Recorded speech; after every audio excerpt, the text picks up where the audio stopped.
I also teach AP music theory. I've been at Jesuit for 17 years, and I am happy to report that Jesuit has a very robust visual and performing arts program. We offer a lot of different arts disciplines within our actual program. So I'm, to reiterate what Mr. Ramos has said, I'm joined today by two of my colleagues, Mr. Cargile and Mr. Trafton. I know it says you're my name, I think, because I sent you the link. That's great. We have two Leah Heines here today, apparently. So anyway, we have everything from band and orchestra to drama to choir to studio art to yearbook, newspaper, film, photography, and it's something that the boys really love pursuing, or the arts, I think I should say. We have a lot of students who participate in the arts as well. I know that Jesuit sometimes gets the rep for being like an athletic school or an academic school, but we're also an arts school, which I love. And so I've had the distinct pleasure for the past 5 years to actually run the program. And in these past 5 years, we've actually expanded our program to include a number of other disciplines that we did not have before. In Chabanel Hall, we have a beautifully renovated classroom that is the digital media center. And so that's where our guys do yearbook. We have our advanced digital media team. So all the guys that go out and do photography of all the events, all the sports, all that stuff, they join the advanced digital media team. And we have a fantastic photography director, Dr. Madden, Dr. Katie Madden, who is really competent, really creative, really intelligent, love her to death. And then right next door to the DMC is our studio art room. And you can, well, if we had a real open house, we would have been there to see some of the student artwork. We have kids featured all over the state. Actually, our visual art, right, studio art is really well recognized around Sacramento, and then even regionally, and like I said, statewide. Our band and choir programs, we travel. We've been to Rome, we've been to Ireland, we've go down to LA quite often. Our jazz band has been all over California. And then when did we go? Didn't we go to New Orleans a couple years ago? Didn't they get to go? John would know. Within the last 4 years, we've gone to New Orleans, and we do that cyclically now, twice, trying to get it so that at least one full generation of students in those 4 years gets to go, kind of a thing. Yeah, gets to go on a trip. Yeah, so we like to, and then also, isn't that tied to Christian service as well? Don't the kids do some work in service? Yeah, there was a lot of stuff there to extend the trip and to do more things. Yeah. So we really try to piggyback on other programs as well. So anyway, we have a really robust program. We love it. I love my colleagues. We have an awesome staff within our visual and performing arts. I can brag a little bit. And so I just saw a question popped up, but otherwise, Matthew, I don't know how you want to do this, but if there's any questions, just generally speaking, I'm happy to answer them. Otherwise, I'm going to turn it over to Mr. Cargile and Mr. Trafton, who can speak more. Well, perfect. And I just say this is just the start of learning, right? This is the beginning as an extension of the wonderful drive-through we had yesterday. It's just seeing some of these faces. These are the faces of our visual and performing arts programs. They're awesome people. You'll get to know more of them as you're going through the process, and as hopefully your sons come to our school. I just have to say, John, that your sound is exceptional. I'm listening to whatever radio station you're on. I'm tuning into that. But an introduction, John and Leah, and then Leah. I went to Mr. Trafton. We will, and then we'll just keep the conversation going. But if you want to talk about, John, the opportunities for music from the freshman experience all the way on up, if you can speak to that. And then our drama performances after that, and then we can just kind of see where the conversation goes from there. Can I interrupt for 2 seconds? Just two more things as we're chatting. Number one, the arts are a key element to Ignatian education specifically. I think that there are a lot of public schools. One of the first programs on the chopping block is always the arts program. And in Ignatian pedagogy, right, like in our sort of pedagogical paradigm is the arts, because without the arts, if we don't teach our kids, if we don't teach our boys imagination and creativity and how to use those things, there's really no foundation for a spiritual life or really to move forward. So I do love that, that in a lot of these schools around us, they're cutting their programs, and Jesuit never does that. And the second thing is that I think we have almost 50% of the student population is involved after their freshman year in the arts, right? So your freshmen will get the arts requirement fulfilled in the first year, but we have, I think, about 50% of the kids that will continue forward in whatever discipline they've been in. And so that's really incredible as well. So we're really well supported, I think, at Jesuit. Not I think, I know we are. So I just want to put that out there as well. Awesome.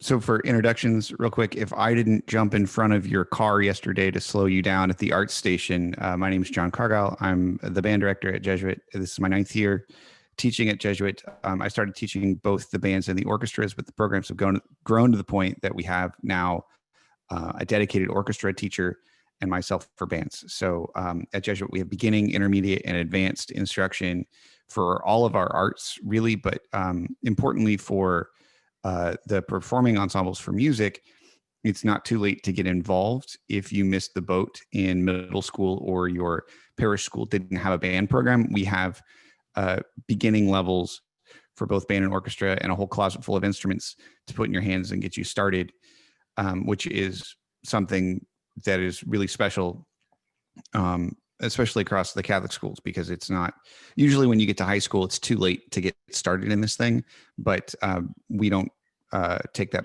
position, and we'll get you started and get you moving. I have a question here with CSM. I think it's like the Catholic School Majorettes for Toiler and Baton in our marching band, which is now in its 5th year. My goodness, we just picked up full dress uniforms last year, and they're waiting on that. But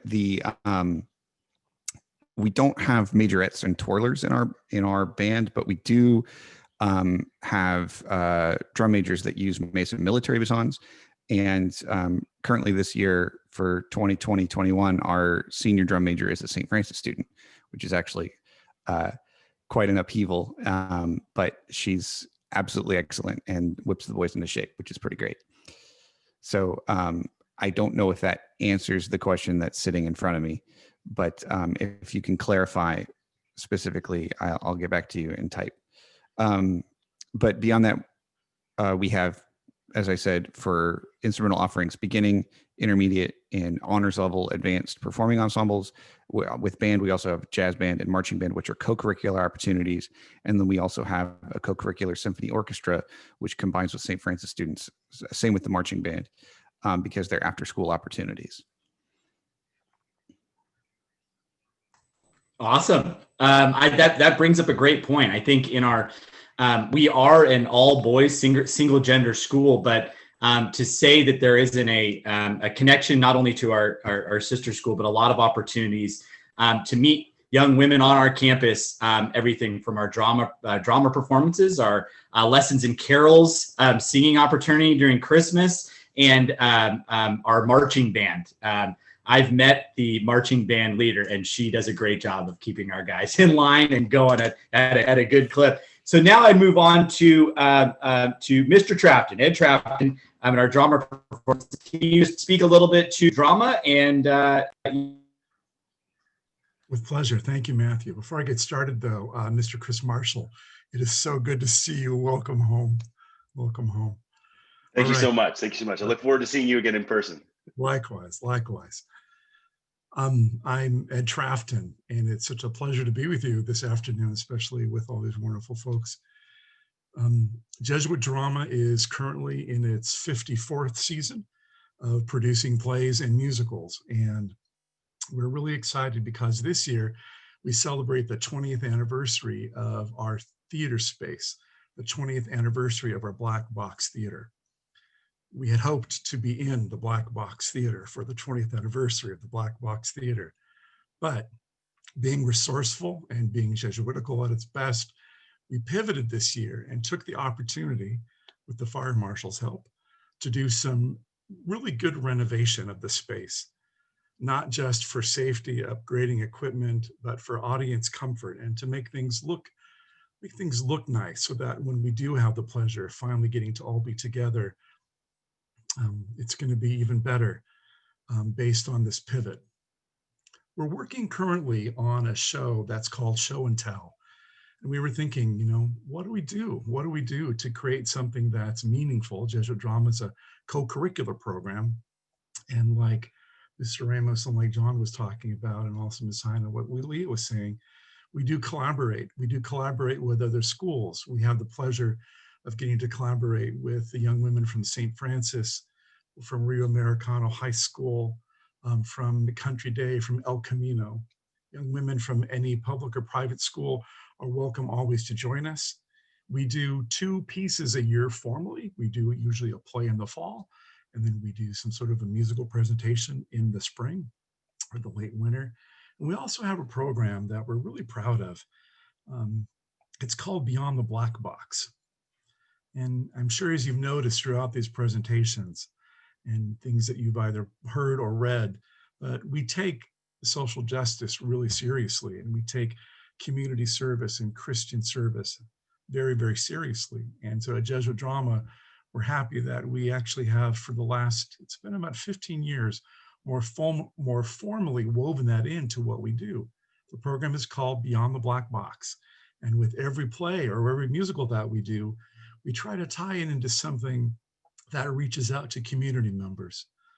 We did a play 4 years ago during the previous election called 44 Plays for 44 Presidents. And we raised money to buy, it was very simple, but to buy flags for veterans groups whose lodges, whose facilities, whose health facilities didn't have a flag, believe it or not. And we were able to do that. We go to senior homes. We go to after-school literature programs for kids, and we workshop things. We've been to St. Hope doing workshops with the cast on anti-bullying. We've gone to other places and just interacted with residents.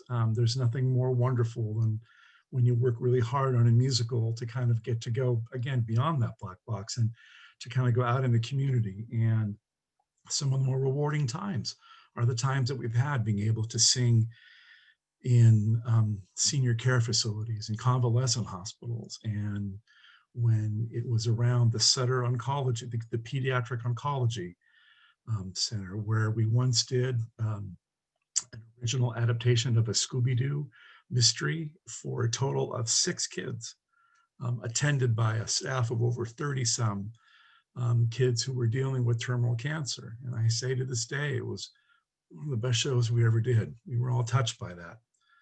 Our goal is that we really believe that the arts have, yes, they have a function of entertainment, but it's beyond that. And I want to highlight what Ms. Heine says, that at a Jesuit school, we take it very, very seriously, that we're here to inform and to educate and to enlighten, hopefully to inspire, as I think all of our programs try to do during our mission. So that's what we're up to. We're currently working on a film. The kids are writing it. They're doing some phenomenal work, really excited about, and it should be available to premiere essentially during the time when we normally would be having our production. It's going to be probably the second week of November. A piece called Show and Tell, Items from the Museum of Lost Things, probably about November 13th. Our website in about a week's time will have many more specifics about that, however. All right, so thank you for listening to all of that. Again, welcome. If you have any questions, I can't wait to answer them. Thank you. That's awesome. To say I am not intrigued by Show and Tell is like, I'm ready. I'm excited. All of the arts opportunities on the campus is what, gives color to and vibrancy to the Jesuit campus. And I could speak personally to it. Seeing the boys sing at the liturgies or at masses or at the events that we do, hearing the boys play instruments, whether marching the team onto the field or hearing the strings play at open house, and then going to the drama performance, it's powerful. And the connection and community at Jesuit is that you'll have, athletes singing at graduation, you'll have, just the connective and the community spirit of athletes that will be in a drama performance or in cybersecurity is really amazing. I can think about my experience at Jesuit, and I was a studio art guy, and I was in Ed Novinsky's class all 4 years because I felt I made my bonds and connected with my art guys in that class. And it taught me how to be creative. I like to speak. If you guys can't understand that yet, you'll soon learn that I like to speak and I like to be creative. And it not only allowed me to go into college and understand what I wanted to study there, but then when I went into into my career in marketing and advertising, I used both of those strengths, and it started at Jesuit. And coming in and just talking with Mr. Novinsky about the next watercolor we were doing. Chris, what was your experience in arts at Jesuit High School? Yeah, I mean, I'll start with this. My biggest regret from my time at Jesuit was not the 100-ish hours I spent in Jug, but it was not getting more involved in the drama, specifically the spring musical. I sang in the choir all 4 years, freshman, intermediate, as well as a liturgy workshop. And still to this day, I get chills thinking about baccalaureate mass, singing On Holy Ground, which is a great call and response song. And, you get the packed gym with all the families, all the students, the alumni who know the songs, and 1,200 young men's voices singing at the top of their lungs. I mean, it still gives me goosebumps. It was wonderful, and had the opportunity to continue singing on in college as well. But the opportunity to sing at the masses and be a part of the choir, and like I said, my biggest regret was not being more involved in the drama and performing arts programs at Jesuit. But it was a huge, very rewarding and happy part of my life, and I'm looking forward to singing at the masses again. I think you forget something really important. As I've been looking at all of our materials for over the years, again, having been around for about 30 years at Jesuit, we never refer to these courses and these programs as extracurricular. Now, technically they are, right? They're extracurriculars, but we usually say co-curriculars. We call them co-curriculars. And I think, as someone who's also an English teacher, I think, and forgive me for geeking out for a second, I think that that's a really important distinction to make, is that yes, extra is above and beyond, but co means with, as we all know. And so the idea that this is a co-curricular program, in the same way that our athletic program, we have good sports medicine classes being offered now, that's a co-curricular class, is that we believe that all of these activities are marching with the academics. And we believe very strongly that they aid in formation. It is collaboration. It is co-curricular. It is with the curriculum. And so there are so many choices to make. I think because of that, it's almost an embarrassment of riches sometimes. So, can I jump in for a quick clarification yeah, on that please, language because there? I was going to jump in too. Please, John. Co-curricular, it's true. We offer a lot of programs outside of the school day to allow students to continue their journey, even if their course schedule may be full. But specifically for freshmen, arts are curricular. They are part of their course load in the school day. And then students are given that opportunity to continue with their arts courses in the school day for all 4 years, if they make time and room for it. As I said, they're beginning, intermediate, and advanced courses for all of our performing arts. And the students are expected to, if they're interested, continue that investment of time and energy to see it pay out. Because, if I start teaching you clarinet, it's not going to be the greatest at the end of year one, right? And it's going to take a couple of years of investment in time and energy for it to really pay out. Same with voice, same with studio art, same with anything else. And so that opportunity is there for students all 4 years.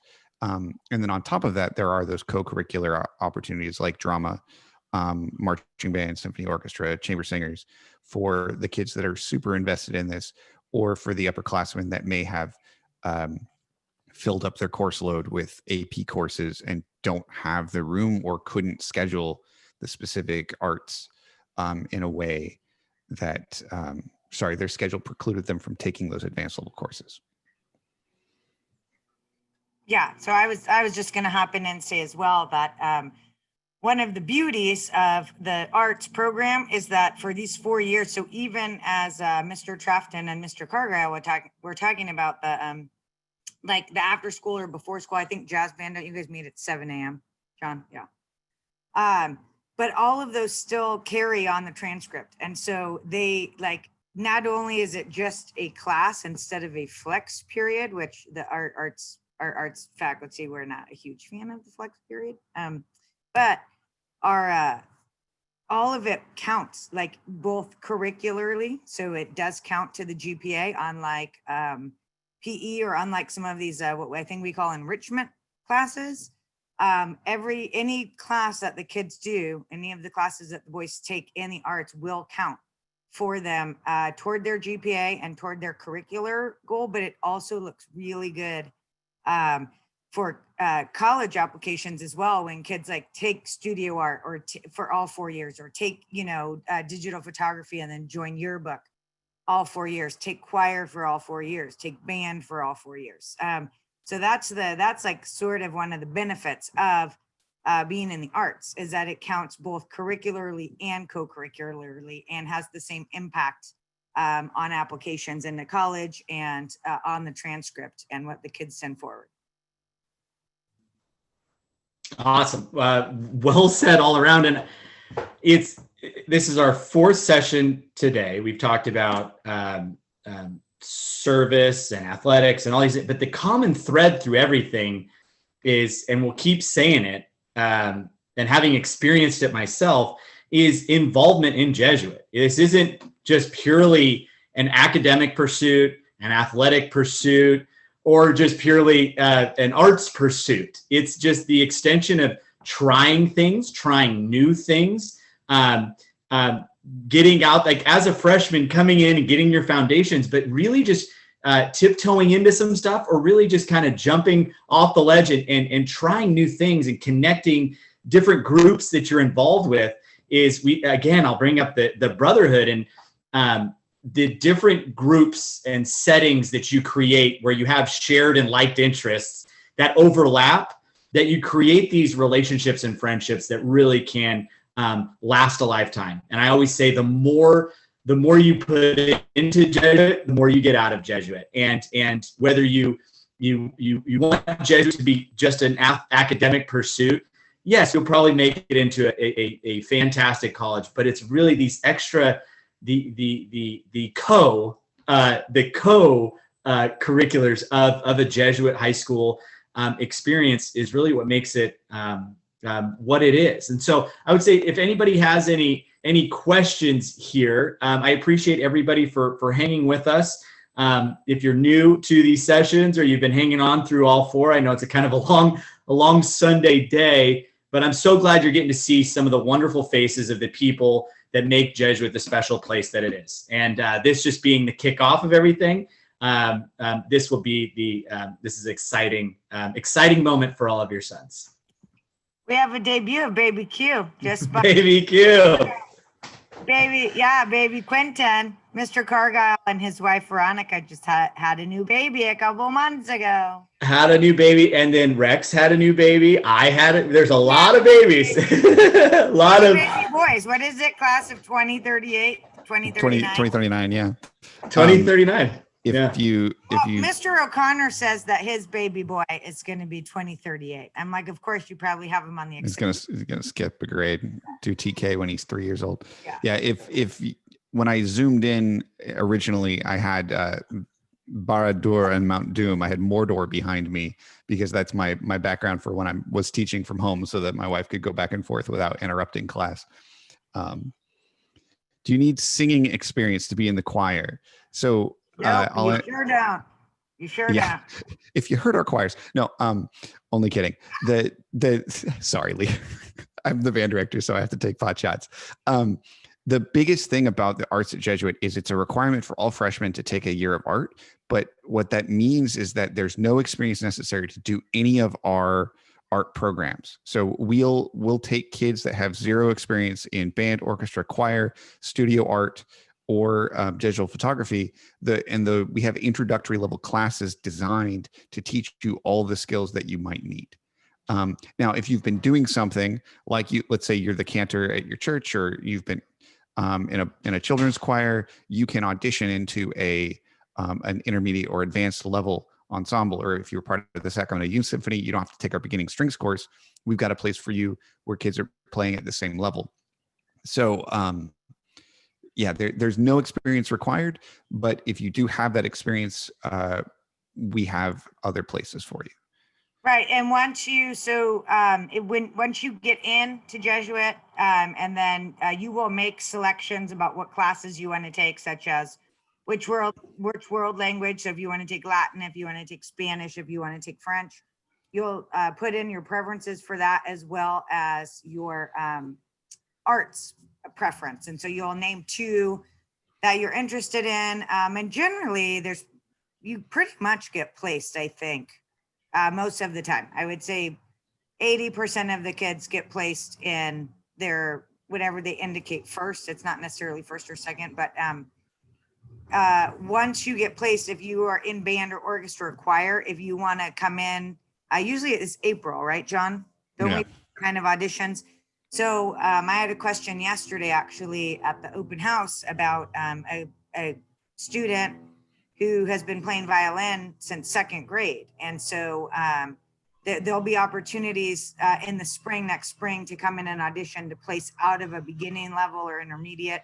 And then we also have guys who come in and might be in beginning choir, but then they'll get taken up into chamber singers because they've had that experience. And also, in my experience, even guys who had experience singing, they typically like to stay with their freshman class and not move up into the sophomore, junior, senior levels.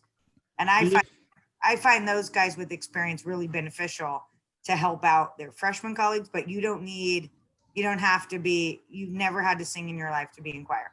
And I don't think you've ever had to be in a drama production, or you don't ever have to have been in a band to join band, orchestra, choir, drama.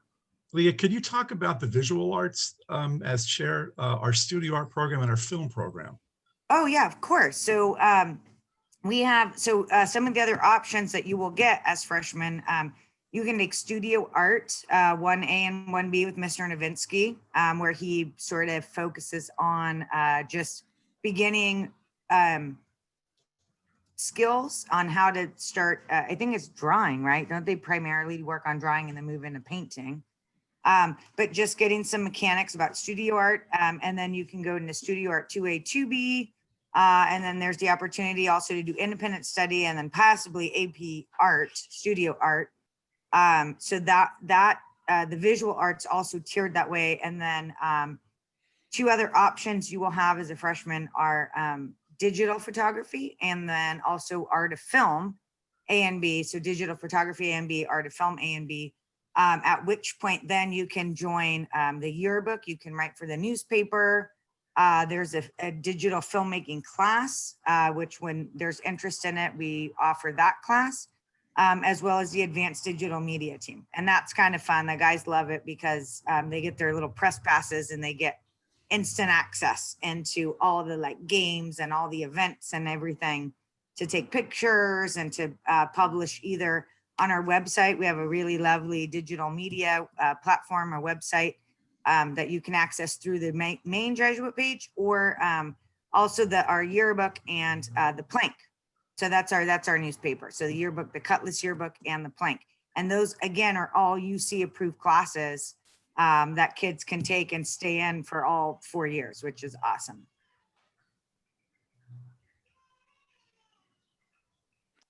Yeah. Great stuff. We have a question. Yeah, go on. I just want to answer one question really quick for Shante. You're asking some questions about French and some of our academic pursuits and what goes into testing out. I'd be more than happy to answer those questions, and I will be providing an info session in the future. It'll be coming into your email with our Assistant Principal of Academics, Colin O'Connor, and we'll dive in deeper into requirements and electives and all the fun things that goes with that. So just hang tight on that one. If you want to email me specific questions, Matthew Ramos, I'd be more than happy to do so. And I have one, Daphne. How many families went through the drive-through yesterday? We were excited to have over 200 families drive through.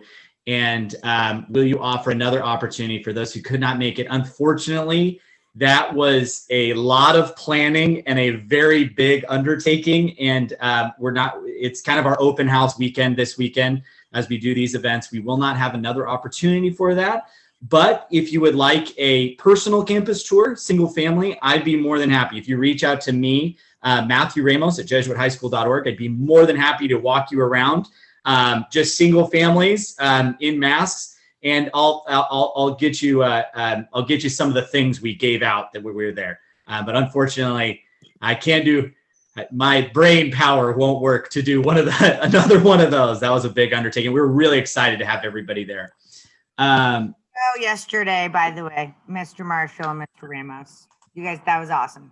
Thank you. And then I have Roz, question about golf.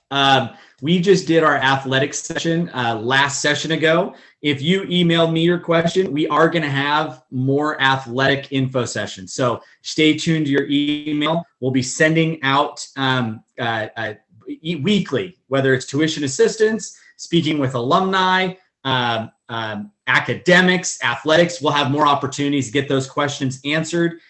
This isn't the only time. We're just kicking off the admissions season. But as we're getting up to 2:33 in our visual and performing arts session here today, our next session is going to be with some of our principals, Principal Wood, Assistant Principal Desmond, and our Dean of Students, Rod Theodule, are going to be coming on at 3 p.m.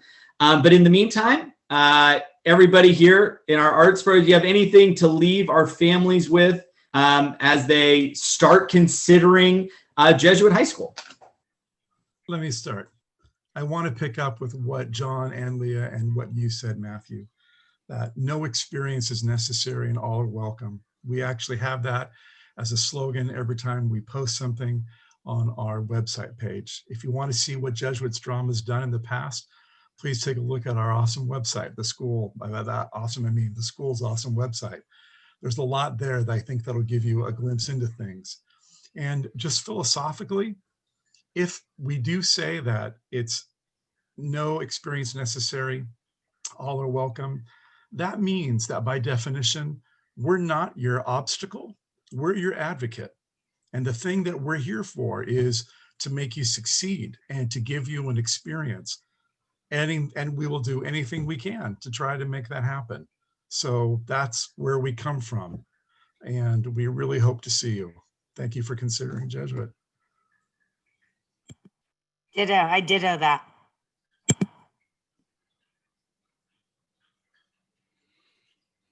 Well, I